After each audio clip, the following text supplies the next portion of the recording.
নমস্কাৰ বন্ধু বান্ধৱীসকল। 14 ফেব্ৰুৱাৰী প্ৰতিটো বছৰৰ দৰে এই বছৰো আহি আছে 14 ফেব্ৰুৱাৰীৰ সেই বিশেষ দিনটো। হয়, আমি আজি কেইটামান জানিবলগীয়া কথা জানিবলৈ প্ৰয়াস কৰিম ভেলেণ্টাইন ডে'ৰ বিষয়ে। যেনে ধৰক কেতিয়াৰ পৰা ক'ত কিয় ভেলেণ্টাইন ডে' উদযাপন আৰম্ভ হ'ল আদি 10টা তথ্য। আহক আৰম্ভ কৰোঁ। ভেলেণ্টাইন ডে' আচলতে প্ৰথমে সন্ত ভেলেণ্টাইন নামৰ এজন খ্ৰীষ্টিয়ান শ্বহীদক সন্মানেৰে স্মৰণ কৰিবলৈহে পালন কৰা হৈছিল।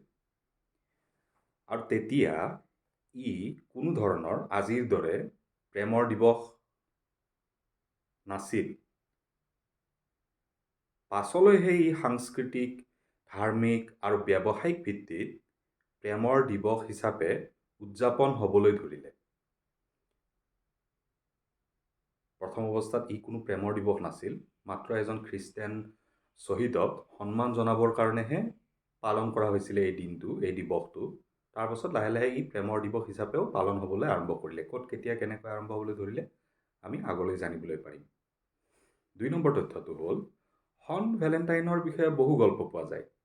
যিজন ব্যক্তিক লৈ কিনে ভেলেণ্টাইন ডে' পালন কৰা হয়, সেই ব্যক্তিজনৰ বিষয়ে বহু ধৰণৰ গল্প পোৱা যায়। তাৰ ভিতৰত কেইটামান উল্লেখযোগ্য তাৰ কথা হ'ল যেনে সন্ত ভেলেণ্টাইনক ৰোমত জেইলত ৰখা অৱস্থাত তেওঁৰ জেইলাৰৰ যিগৰাকী অন্ধ জীয়েক আছিল, তেওঁক হেনো দৃষ্টিশক্তি দান কৰিছিল। আৰু মৃত্যুদণ্ড লাভ কৰাৰ আগে আগে ভেলেণ্টাইনে তেওঁৰ জেইলাৰৰ জীয়েকজনীলৈ এখন চিঠি লিখিছিল আৰু সেই চিঠিখনত ইয়'ৰ ভেলেণ্টাইন বুলি তলত চহী কৰিছিল। অন্য এক গল্প মতে সন্ত ভেলেণ্টাইনে যিসকল খ্ৰীষ্টিয়ান সৈনিকক সেই সময়ত বিয়া বাৰু কৰোৱাত তেওঁলোকৰ ওপৰত বাধা নিষেধ আৰোপ কৰি ৰখা হৈছিল, সেই খ্ৰীষ্টিয়ান সৈনিকসকলৰ বিবাহ কাৰ্য অনুষ্ঠিত কৰিছিল, বিয়া পাতি দিছিল তেওঁলোকক সন্ত ভেলেণ্টাইনে। 3 নম্বৰ তথ্যটো হ'ল 14 আৰু 15 শতিকাৰ পৰাহে ভেলেণ্টাইন ডে' প্ৰেমৰ দিৱস হিচাপে লাহে লাহে উদযাপন কৰিবলৈ মানুহবোৰে আৰম্ভ কৰিলে। তাৰ আগতে প্ৰেমৰ দিৱস হিচাপে 14 ফেব্ৰুৱাৰী দিনটো পালন কৰা হোৱা নাছিল। 4 নম্বৰ তথ্যটো হ'ল যে ভেলেণ্টাইন ডে'ৰ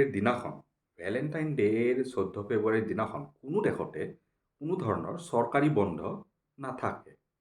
কোনো ধৰণৰ চৰকাৰে সেইদিনাখন চৰকাৰী বন্ধৰ ঘোষণা নকৰে। 5ম তথ্যটো হ'ল ভেলেণ্টাইন কোনো এজন বিশেষ ব্যক্তি মাত্ৰ এজন বিশেষ ব্যক্তি নহয়। বহুতো খ্ৰীষ্টিয়ান শ্বহীদক ভেলেণ্টাইন বুলি নাম দিয়া হয়। বহু কেইজন খ্ৰীষ্টিয়ান শ্বহীদক ভেলেণ্টাইন বুলি নাম দিয়া হৈছে। 6ষ্ঠ তথ্যটো হ'ল লোককথা মতে জেক নামৰ এজন ভেলেণ্টাইন আছিলে। তেওঁ কি কৰে, সৰু সৰু ল'ৰা ছোৱালীবোৰৰ বাবে ঘৰৰ পাছফালৰ দৰজাৰ কাষত, খিৰিকীৰ কাষত মিঠাই, চকলেট এইবোৰ তেওঁ দি থৈ যায় সৰু সৰু ল'ৰা ছোৱালীবোৰৰ কাৰণে মৰমতে। কিন্তু যদিও মৰমতে জেকে সৰু ল'ৰা ছোৱালীবোৰক বস্তু দিয়ে, তথাপি কিন্তু এই সৰু ল'ৰা ছোৱালীবোৰে জেকক খুব ভয় কৰিছিলে সেই সময়ত। 7ম তথ্যটো হ'ল ইষ্ট এছিয়াৰ কেইখনমান দেশ আছে, যেনে ছিংগাপুৰ, চাইনা আৰু ছাউথ কোৰিয়া। এই দেশকেইখনত ভেলেণ্টাইন ডে'ৰ গিফ্টৰ বাবে সেই দেশৰ মানুহবোৰে আটাইতকৈ বেছি টকা পইচা খৰচ কৰে। যেনে আমাৰ ভাৰতত আমি দেখোঁ, আমি বিয়া বুলিলে আমি বহু টকা পইচা খৰচ কৰোঁ। ঠিক তেনেকৈ ভেলেণ্টাইন ডে'ৰ গিফ্ট বুলিলে সেই দেশবোৰৰ মানুহবোৰে বহু টকা পইচা খৰচ কৰে এই দিনটোত।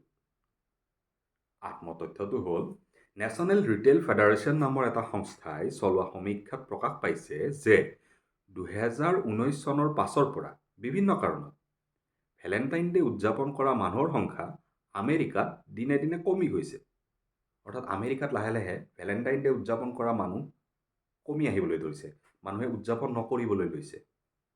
ইয়াৰ বিভিন্ন কাৰণ হ'ব পাৰে। হয়তো কাৰোবাৰ তেনেকুৱা কোনো সংগী নাই, কাৰোবাৰ হয়তো আৰ্থিক অৱস্থা তেনেকুৱা সচ্ছল নহয়, এনে বিভিন্ন কাৰণ হ'ব পাৰে।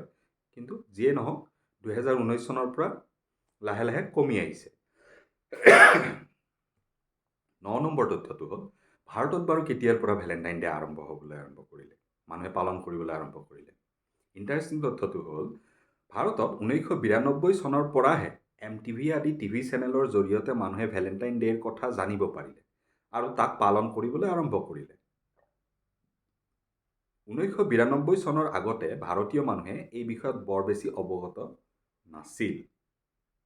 আমাৰ অন্তিমটো তথ্য 10 নম্বৰ তথ্যটোলৈ আহিছোঁ। এই তথ্যটো এনেকুৱা ধৰণৰ যে এনে কেইখনমান দেশ আছে পৃথিৱীত য'ত ভেলেণ্টাইন ডে উদযাপন কৰাত বাধা আছে, তেওঁলোকে বেন লগাই থৈছে। আৰু সেই দেশকেইখনৰ নাম কি ক'ব পাৰিবনে?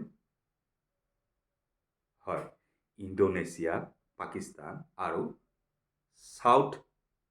ছৌদি আৰবিয়া। তেনেহ'লে বন্ধু বান্ধৱীসকল, এয়া আছিল ভেলেণ্টাইন ডে সম্পৰ্কে 10টা জানিবলগীয়া তথ্য বা কথা। আজিলৈ সামৰিছোঁ। ধন্যবাদ।